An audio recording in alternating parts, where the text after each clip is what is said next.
Paz e bem. Meu nome é Maria Antônia Orreda, sou bacharel em Teologia e este é o canal Paixão pela Palavra.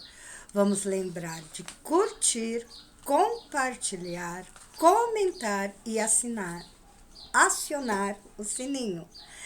Estamos em setembro, mês da Bíblia, estamos acompanhando a carta aos Gálatas, pois todos vós sois um só em Cristo Jesus. Gálatas, capítulo 3, versículo 28d. A carne não fala a linguagem do Espírito Santo. Tensões.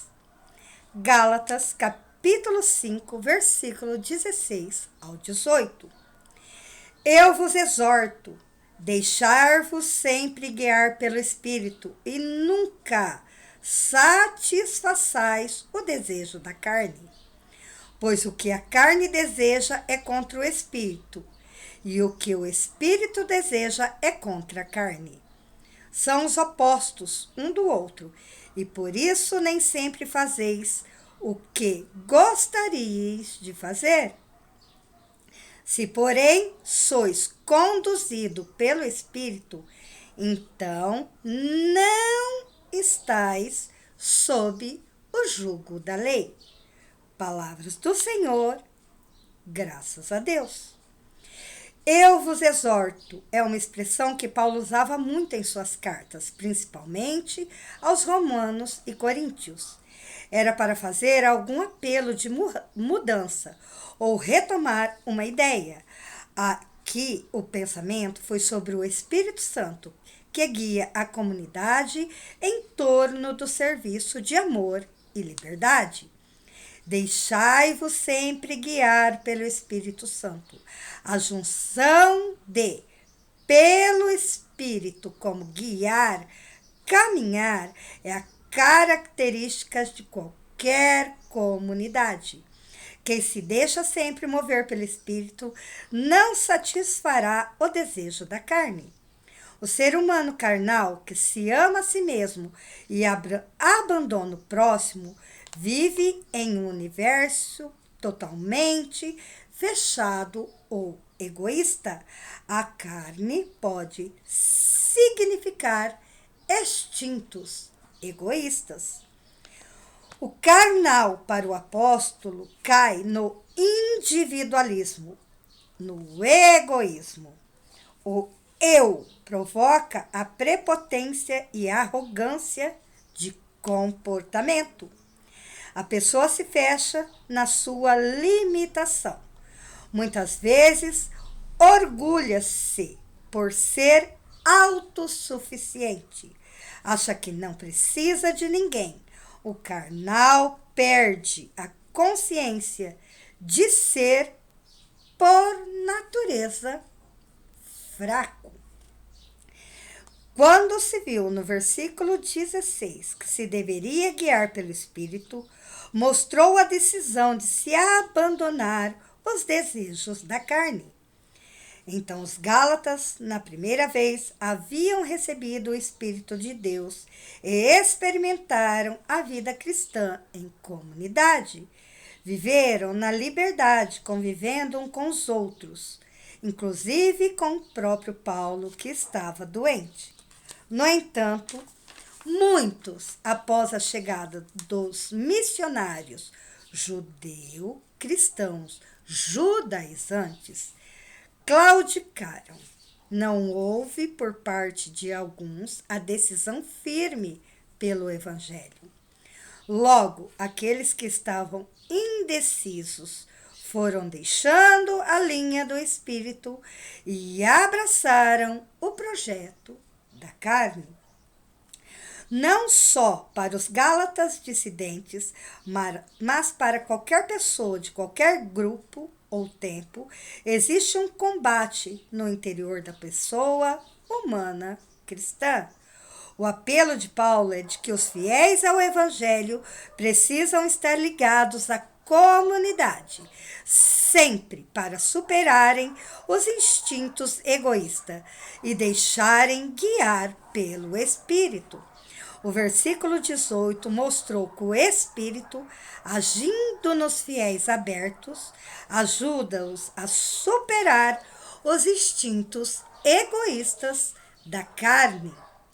Gálatas, capítulo 5, versículo 19 ao 21. As obras da carne como desencontros.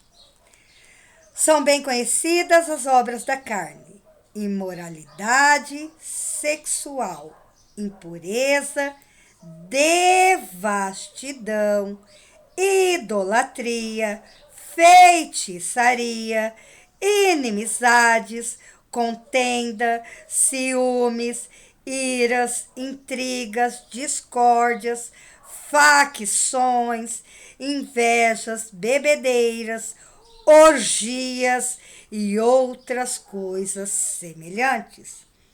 Eu vos previno, como aliás já o fiz. Os que praticam essas coisas não herdarão o reino de Deus. Palavras do Senhor, graças a Deus. Paulo conhecia a Galácia. Ele apontou um elenco de obras da carne. Mas ao final diz que ainda existiam outras coisas semelhantes. As obras da carne explicitavam os desencontros. Desencontros com a outra pessoa no âmbito do relacionamento sexual. Imoralidade sexual, impureza, devassidão e orgia.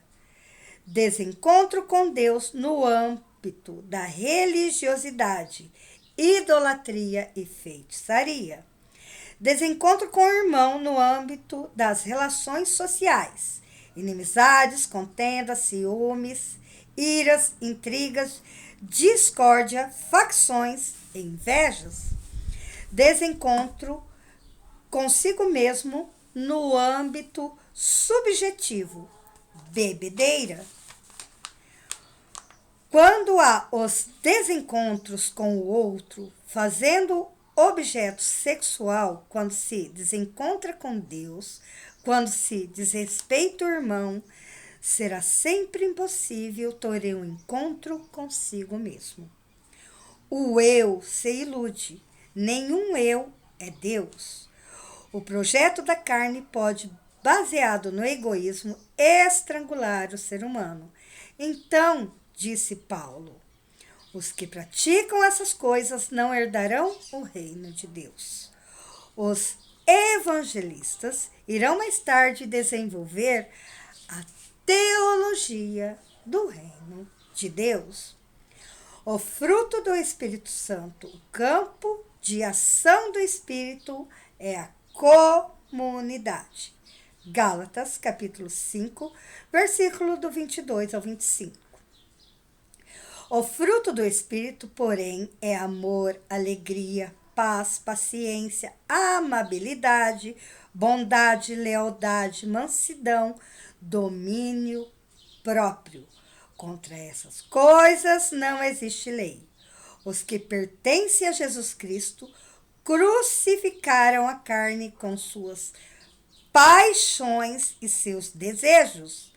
Se vivemos pelo Espírito, procedamos também de acordo com o Espírito. Palavras do Senhor, graças a Deus. Paulo agora deixou de falar das obras e apontou os frutos. Esses vêm do Espírito.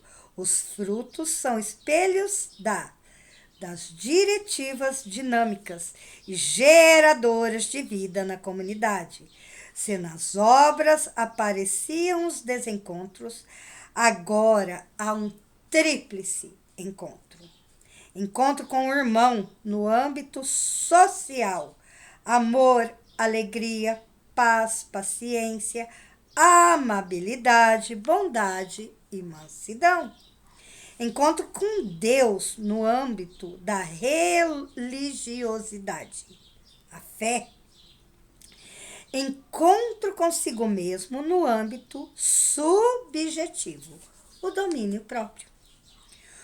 O versículo 23b diz que contra essas coisas não existe lei. Nenhuma lei pode ser contra o fruto do Espírito Santo. Onde reina o Espírito, termina a obra da lei. Os versículos 24 e 25 retomam o tema da contraposição entre carne e espírito, afirmando que os que pertencem a Jesus Cristo crucificam a carne.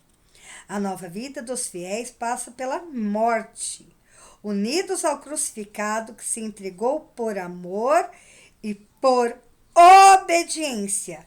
Mataram dentro de si o poder dominante da carne, isto é, o egocentrismo. Todos que estão em Cristo crucificaram a carne. O interessante é que Paulo usou a expressão os que pertencem a Jesus Cristo, que significa a posse fiel pelo Senhor. Portanto, ao crucificarem a carne, os fiéis suprimiram o campo de ação das manifestações concretas do pecado. Agora, a vida precisa ser realizada no Espírito, porque os cristãos anularam a carne. O campo de ação do Espírito é a comunidade, local da efetivação da unidade eclesiológica. Vamos lembrar da unidade da igreja, eclésia. O versículo 22 e 25 apresentaram o Espírito fazendo seu campo de ação na comunidade. Do fruto do Espírito, o mais significativo é o amor. No versículo 22, o Espírito clama no coração dos cristãos. Ele derrama na comunidade seu fruto, o amor que é acompanhado de alegria, paz, longanimidade, benignidade, bondade, fé, mansidão, domínio próprio. O Espírito transforma toda a vida do cristão porque é força radical da existência cristã. Em resposta, a comunidade que absorve o fruto, o amor, precisa ser sempre redescobrir-se, porque ela tem uma riqueza indefinível, é a habitação do Espírito Santo. Se o Espírito faz sua morada na comunidade, ela se torna viva com essa presença. As relações humanas têm que ser sempre novas e cheias de sentido. A comunidade cristã é a habitação dinâmica do Espírito Santo. Se há essa dinamicidade e se ela é transformadora, então está confirmada a presença do Espírito Santo. Por isso, a vivência dinâmica entre todos os membros de uma comunidade deve ser o agir pelo Espírito. Dessa forma, fundamenta-se uma liturgia da vida, celebrada na casa de Deus, baseada no anúncio que o apóstolo sugeriu. Caminhai com o Espírito Santo, deixar-vos guiar pelo Espírito e vivermos pelo Espírito também marchemos em fila. Ele estava de fato definindo a comunidade, eclésia, igreja, como a habitação do Espírito Santo. Ele faz parte dela, ela é dele. Ele é o morador que nela se move e a conduz. Viver no Espírito, serviço aos irmãos na liberdade. Paulo, nesse momento, entrou em alguns detalhes na comunidade para ajudá-la na parte do amor fraterno. Um olhar sobre a comunidade. Gálatas, capítulo 5, versículo 26 e capítulo 6, versículo 6. Não busquemos vanglória, provocando-nos ou invejando-nos uns aos outros. Irmãos, no caso de alguém ser surpreendido numa falta, vós que sois espirituais, corrigiu em espírito de mansidão, mas não descuideis de ti mesmo, para não seres surpreendidos tu também pela tentação. Carregai os fardos um dos outros, assim cumprireis a lei de Cristo. Pois se alguém julga ser uma pessoa importante, quando na verdade não é nada, está se iludindo a si mesmo. Cada um examine suas próprias ações, então poderá ter de se gloriar, mas somente por referência a si mesmo, e não se comparando com outrem. Pois cada qual tem de carregar seu próprio fardo. Aquele que recebe o ensinamento da palavra, torne quem o ensina participante de todos os bens. Palavras do Senhor, graças a Deus. Ele escreveu olhando para dentro da eclésia da Igreja Gálata. Ele fará algumas correções fraternas. Iniciou chamando a atenção para a vanglória e, ao usar os dois verbos, provocando-nos ou invejando-nos, ele mostrou que tinha empatia com as igrejas gálatas.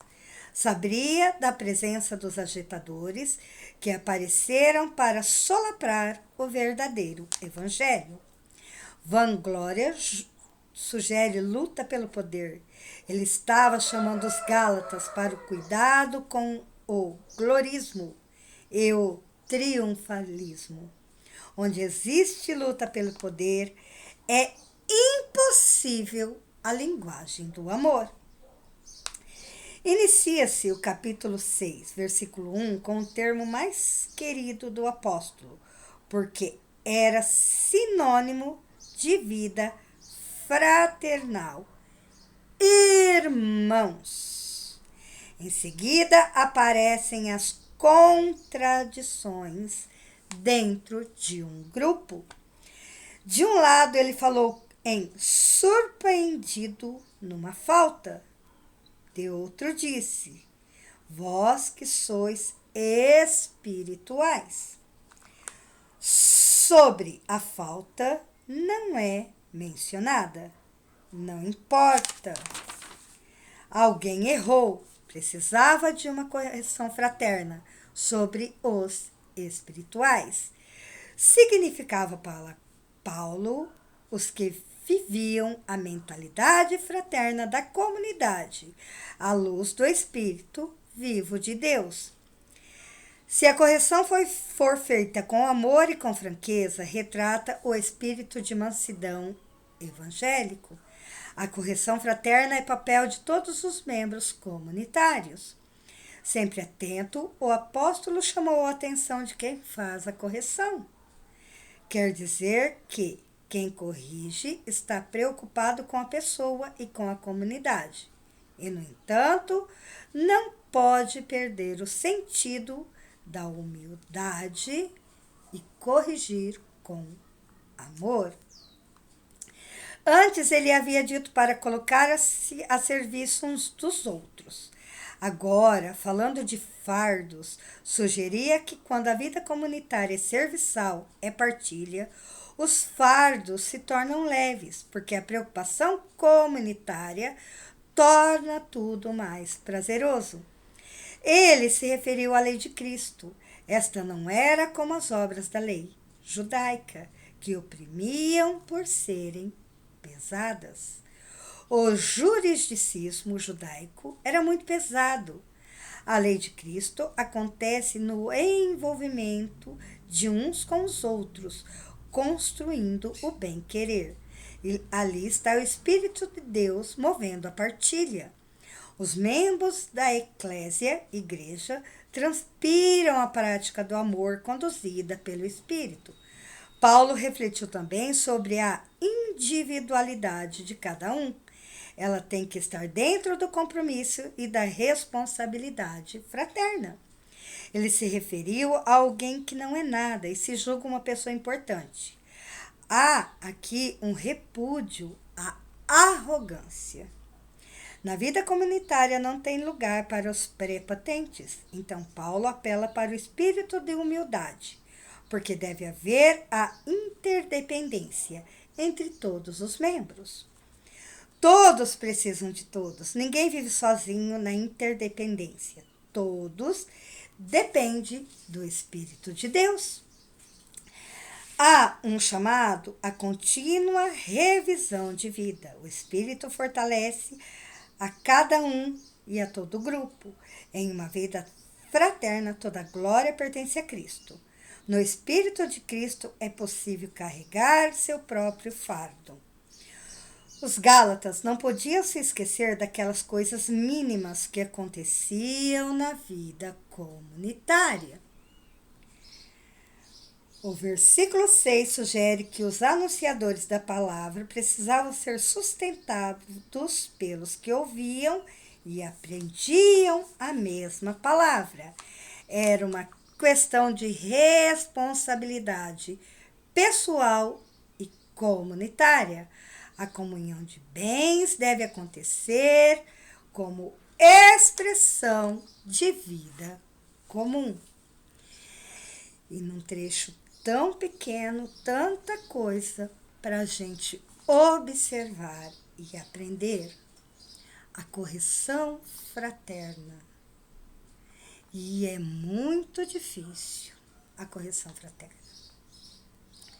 Eu creio que o modo mais ideal, quando vemos um irmão que está num abismo e não somos tão íntimos dele, mas nos preocupamos com a sua vida, nós podemos marcar um horário com um nosso diretor espiritual, expor o que está acontecendo, que ele tem o melhor jeito de abordar o irmão que está incorrendo ao erro, muitas vezes até sem perceber. Aqui Paulo chama a atenção nossa para que não sejamos arrogantes com nossos irmãos, para que não nos deixemos o egoísmo achar que nós somos melhores e abordarmos o irmão de um modo que humilhemos ele. Paulo chamou a atenção dos Gálatas, que estavam se enveredando no caminho da lei e deixando o caminho do amor em Cristo, do amor ao próximo, do amor à comunidade, mostrando a face de Cristo, mostrando a importância de uma comunidade e chamando a atenção que nós, cristãos, que vivemos à luz do Evangelho, precisamos um do outro. Devemos sempre estar à disposição da precisão do nosso irmão. Paz e bem. Até o próximo vídeo.